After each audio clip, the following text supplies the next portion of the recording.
জি, আসসালামু আলাইকুম। আমি মোহাম্মদ আবু তাহের। আমি দক্ষিণকানের বাসী।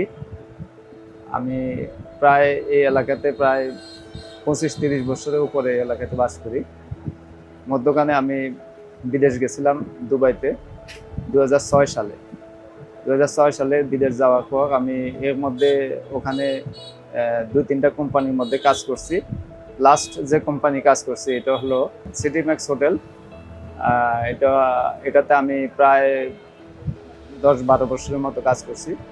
কাজ করার পরে লাস্ট মোমেন্টে যখন ২০১৯ সালে করোনা আসলো, করোনা আসার কারণে আমাদের ওখানে হোটেলে কিছুটা লোকজন ছাঁটাই করলো, করলো।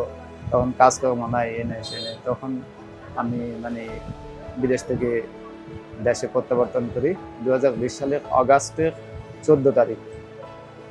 এর মধ্যে আসার পরে আমি প্রায় কিছুদিন এদিক সেদিক ঘোরাফেরা করলাম। এখন কি করব না, একটু হতাশার মধ্যে ছিলাম। লাস্ট মোমেন্টে আমার অল্প কিছু পুঁজি ছিল, এগুলা দিয়ে আমি দোকানটা নিলাম।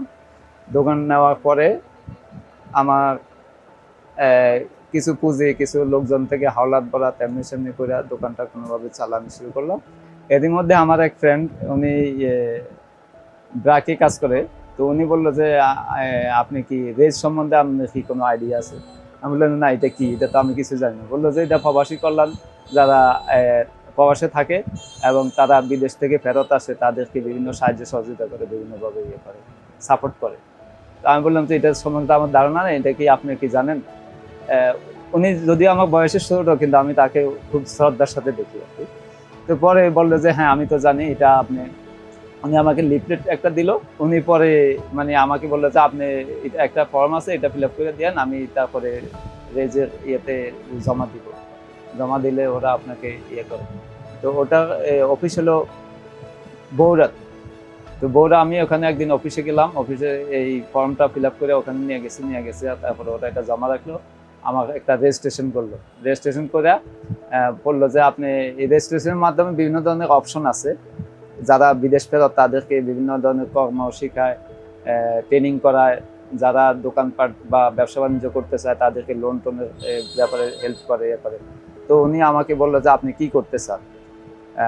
তো অফিসারে পরে আমি বললাম যে আমার তো দোকান আছে অলরেডি, আমি কিছু পুঁজি বাট্টা এরকম কিছু পাইলে, হেল্প পাইলে, তাহলে আমি দোকানটাকে একটু ডেভেলপ করতে পারি, পুঁজি করতে পারি। পরে বললো যে তাহলে আমাদের লোনের একটা ব্যবস্থা আছে, প্রবাসী কল্যাণ ব্যাংক, ওটা স্কাটন শাখা, মেন শাখা। আমি তাহলে ওখানে আপনাকে রেফার করি, আপনি ওখানে যাইয়া কিছু কাগজপত্র লাগবে, ওগুলার ডকুমেন্টস ওগুলা শো করলে তারপরে ওরা হয়তো আপনাকে ব্যবস্থা করবে।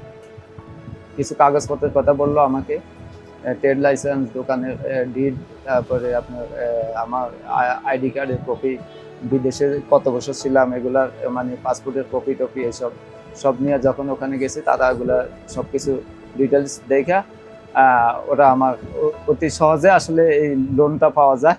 ওইখানে অন্যান্য ব্যাংক থেকে নিতে গেলে তো অনেক সময় লাগে, অনেক টাকা পয়সা দেন দরকার, অনেক কিছু দিতে হয়। এখানে আসলে কোনো কিছু লাগে নাই।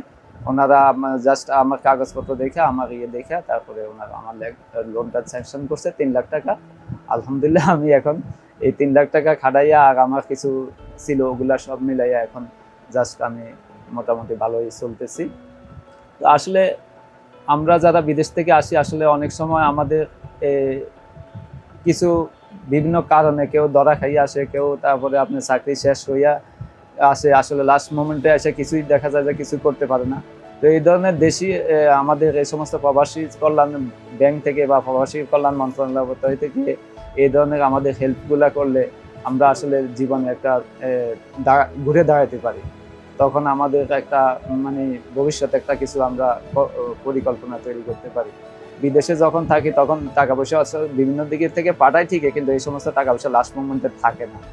তো এইটা আমাদের জন্য আসলে আমাদের প্রবাসী কর্মীদের জন্য যথেষ্ট একটা হেল্পফুল সাইড। তো আমি মনে করি এই মন্ত্রণালয়ের মাধ্যমে যারা এই সমস্ত কাজে হেল্প করে, করে, আমি তাদেরকে যথেষ্ট আন্তরিকভাবে ধন্যবাদ জানাই। আর রেজকেও আমি আন্তরিকভাবে ধন্যবাদ জানাই। ভবিষ্যতে যাতে আমরা আরও কিছু কি সাহায্য সহযোগিতা পাইতে পারি, করতে পারি, আমাদেরকে যদি এ ধরনের কিছু দিক নির্দেশনা হেল্প করতে পারে।